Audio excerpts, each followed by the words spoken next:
Hello everyone, welcome back to the channel. आज के video में हम क्लास 12th इकोनॉमिक्स का कंप्लीट वन शॉट रिवीजन करने वाले हैं और ये वीडियो उन स्टूडेंट्स के लिए है जो बोर्ड से पहले एक रिवीजन करना चाहते हैं।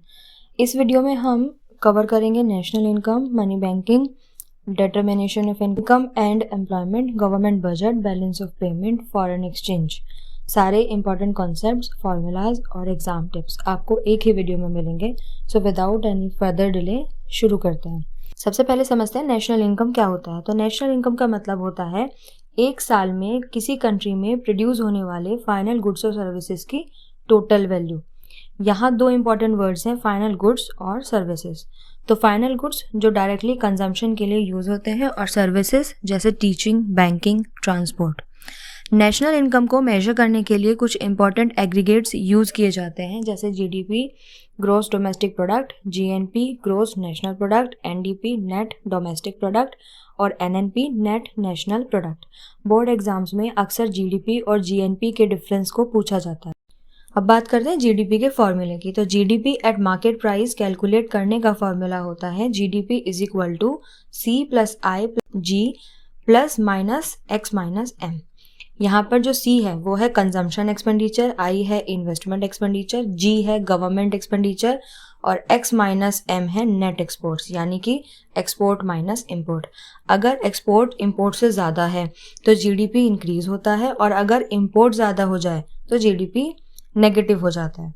ये फॉर्मूला एक्सपेंडिचर मेथड का एक पार्ट है। नेशनल इनकम मेजर करने के तीन मेजर मेथड्स होते हैं। पहला है वैल्यू एडेड मेथड। इस मेथड में हर प्रोडक्शन स्टेज पर जो वैल्यू ऐड होती है उसको कैलकुलेट किया जाता है। दूसरा है इनकम मेथड। इस मेथड में प्रोडक्शन से अर्न होने वाली सारी इनकम को ऐड कर दिया जाता है जैसे वेजेस, रेंट, इंटरेस्ट और प्रॉफिट। और तीसरा है एक्सपेंडिचर मेथड। तो इस मेथड में इकोनॉमी के टोटल एक्सपेंडिचर को ऐड किया जाता है। बोर्ड एग्जाम में एक इम्पॉर्टेंट कॉन्सेप्ट आता है डबल काउंटिंग।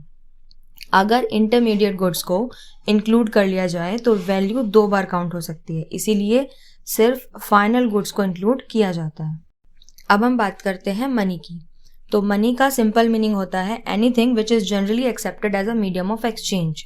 मनी के 4 मेजर फंक्शंस होते हैं। पहला मीडियम ऑफ एक्सचेंज, मनी के थ्रू हम गुड्स और सर्विसेज को परचेज करते हैं। दूसरा unit of account, money value measure करने का स्टैंडर्ड प्रोवाइड करता है। और तीसरा स्टोर ऑफ वैल्यू, मनी को फ्यूचर के लिए सेव किया जा सकता है। And the last one is standard of deferred payments, यानी कि फ्यूचर पेमेंट्स भी मनी की फॉर्म में किए जाते हैं। फिर है आपका बैंकिंग सिस्टम। तो बैंक्स के मेन फंक्शन है पब्लिक से डिपॉजिट लेना और लोन देना। बैंक 2 टाइप के होते हैं। पहला कमर्शियल बैंक, इनका काम होता है डिपॉजिट को एक्सेप्ट करना, लोन देना और क्रेडिट क्रिएट करना। और दूसरा है हमारा सेंट्रल बैंक। हर कंट्री का एक सेंट्रल बैंक होता है। इंडिया में सेंट्रल बैंक है reserve bank of India. Central bank economy को कंट्रोल करने का काम करता है। कमर्शियल बैंक्स का एक इम्पॉर्टेंट फंक्शन होता है क्रेडिट क्रिएशन। जब बैंक डिपॉजिट रिसीव करता है तो वो उसका कुछ पार्ट रिजर्व रखता है और बाकी लोन के फॉर्म में दे देता है। इस प्रोसेस को क्रेडिट क्रिएशन कहते हैं। इसका फॉर्मूला होता है credit creation is equal to initial deposit into 1/CRR।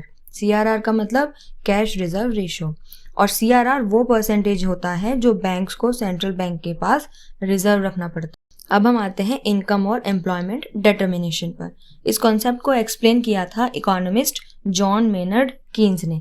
तो कीन्स के अकॉर्डिंग इकोनॉमी इक्विलिब्रियम में तब होती है जब एग्रीगेट डिमांड एग्रीगेट सप्लाई के बराबर हो।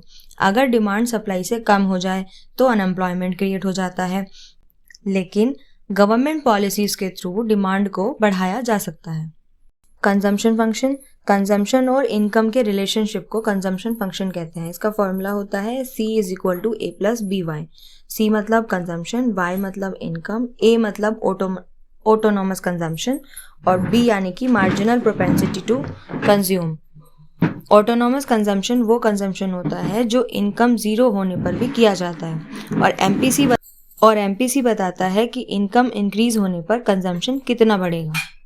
मल्टीप्लायर एक इम्पॉर्टेंट मैक्रो इकोनॉमिक कॉन्सेप्ट है। मल्टीप्लायर बताता है कि इन्वेस्टमेंट इंक्रीज होने से नेशनल इनकम कितनी इंक्रीज होगी। मल्टीप्लाई का फॉर्मूला होता है 1/1 माइनस MPC। अगर MPC ज़्यादा होगा तो मल्टीप्लायर भी ज़्यादा होगा।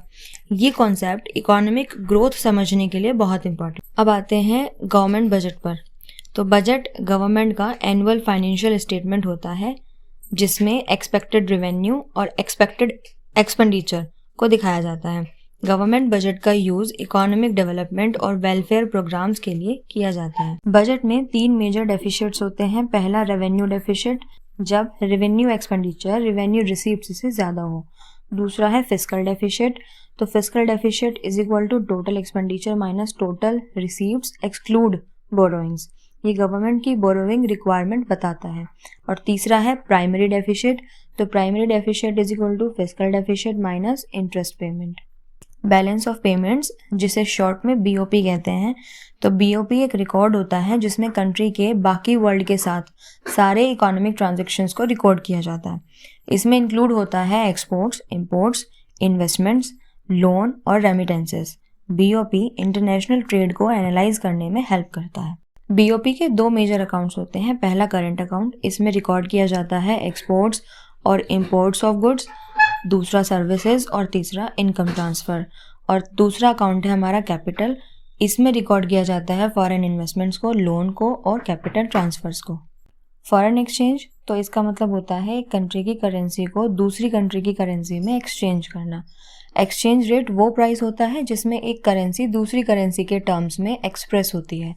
एक्सचेंज रेट के 2 टाइप्स होते हैं। पहला फिक्स्ड एक्सचेंज रेट और दूसरा फ्लेक्सिबल एक्सचेंज रेट। एक इम्पॉर्टेंट डिफरेंस होता है डेप्रिसिएशन और डिवैल्यूएशन में। तो डेप्रिसिएशन मार्केट फोर्सेस की वजह से करेंसी वैल्यू गिरती है और डिवैल्यूएशन का मतलब गवर्नमेंट डिलिबरेटली करंट वैल्यू को रिड्यूस करती है। So students, this was the complete one-shot revision of class 12th macroeconomics. I hope this video helped you revise the important concept before exams. If you found it useful, like the video, subscribe to the channel and share with your friends. Thank you.